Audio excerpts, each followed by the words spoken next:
Olá a todos que nos acompanham, bem-vindos a mais uma das nossas análises. Ok, vamos mergulhar nisso.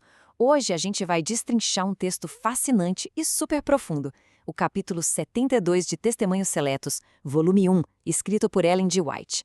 A nossa missão aqui é examinar as estruturas dessa mensagem. Uma mensagem que aborda temas bem complexos sobre os perigos que a gente simplesmente não consegue enxergar e a proteção espiritual que nos cerca o tempo todo.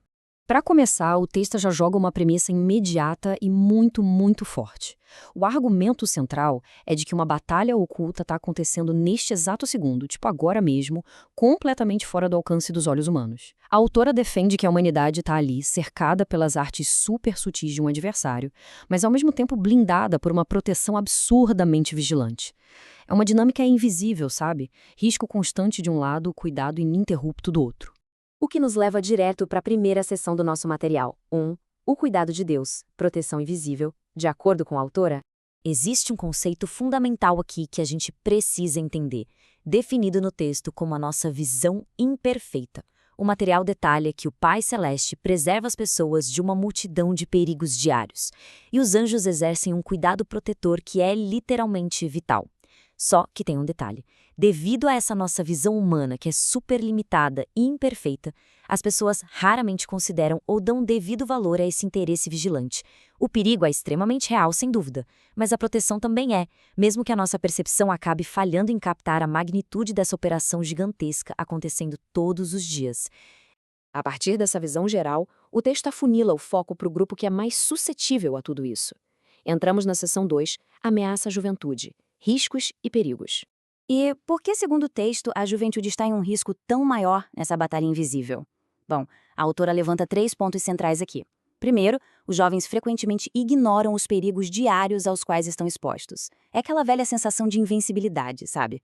Segundo, eles têm uma tendência muito maior a seguir as próprias inclinações, sem muita cautela. E terceiro, eles acabam negligenciando deveres elevados que existem justamente para o benefício de toda a comunidade. O texto afirma com muita convicção que, se os jovens simplesmente despertassem para essa realidade, eles iam sentir profundamente a necessidade de buscar forças em Deus. Tudo isso para conquistar o que a autora chama de preciosas vitórias e, claro, ganhar uma experiência que não tem preço. O que nos traz a terceira seção do nosso estudo. 3.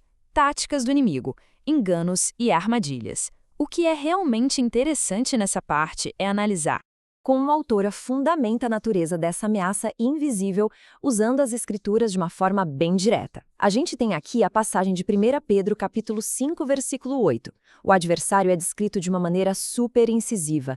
Ele anda em derredor, bramando como leão, buscando a quem possa tragar. Isso já estabelece um tom de alerta fortíssimo. A ameaça espiritual que o texto apresenta não tem absolutamente nada de passiva. Ela é descrita como severa, feroz e altamente agressiva. E olha, para reforçar ainda mais esse senso de urgência, o texto usa essa visão do apóstolo João lá no livro do Apocalipse. O foco aqui é que o adversário tem grande ira, sabendo que já tem pouco tempo. A autora usa exatamente essa passagem para explicar o alto nível de intensidade e a fúria dessa oposição espiritual. É essencialmente uma corrida contra o relógio. E isso, obviamente, agrava de forma exponencial aquele perigo que a gente acabou de mencionar. Mas preste muita atenção neste contraste vital que a fonte estabelece. De um lado a gente tem a realidade violenta, um leão bramando cheio de ira. Mas do outro lado, e aqui está o grande perigo, o disfarce luminoso. Ele se apresenta como um anjo celestial de luz. É mole? A autora fez questão de lembrar que foi exatamente com essa aparência inofensiva e celestial que a tentação se aproximou de Cristo no deserto. O alerta máximo da fonte é de que o perigo supremo não está só na força bruta, mas na altíssima capacidade de engano. Essa camuflagem brilhante é, com toda certeza, a armadilha mais perigosa de todas. Certo, depois desse diagnóstico um tanto alarmante, o material passa a oferecer ações concretas. Chegamos à seção 4, o escudo da oração, defesa prática. A armadura que a autora propõe não é nem um pouco passiva. Ela exige ação e disciplina de verdade. Temos 3 passos fundamentais delineados aqui. Passo 1. Vigilância incessante. Ficar de olhos bem abertos. Passo 2. Oração humilde. E o passo 3 é crucialmente prático. Guardar as palavras e o comportamento. O texto adverte de uma maneira muito firme que não adianta nada apenas orar, se o comportamento diário no mundo físico está ali, convidando-o à tentação. A autora aponta que muitos, por pura falta de cuidado, escancaram as portas para o inimigo. Ou seja, é absolutamente necessário alinhar a oração com atitudes práticas que fechem essas portas. E para quem por acaso acha que essa vigilância ininterrupta soa como um fardo exaustivo, então o ponto crucial aqui é compreender a visão da autora de que o serviço e a obediência sagrada não são de jeito nenhum uma labuta penosa. Muito pelo contrário. O texto argumenta que seguir essa disciplina espiritual rígida não prejudica em absolutamente nada a verdadeira felicidade. Na verdade, a grande sacada é que essa jornada possui uma força reveladora e que eleva de fato o caráter de quem a pratica. Vamos avançar e ver como isso se constrói, entrando na nossa quinta sessão. 5. O poder do estudo. Mente resiliente. Isso aqui serve como o complemento intelectual à oração. Pensem assim, se a oração é o estudo diário das Escrituras é o que forja a resiliência da mente.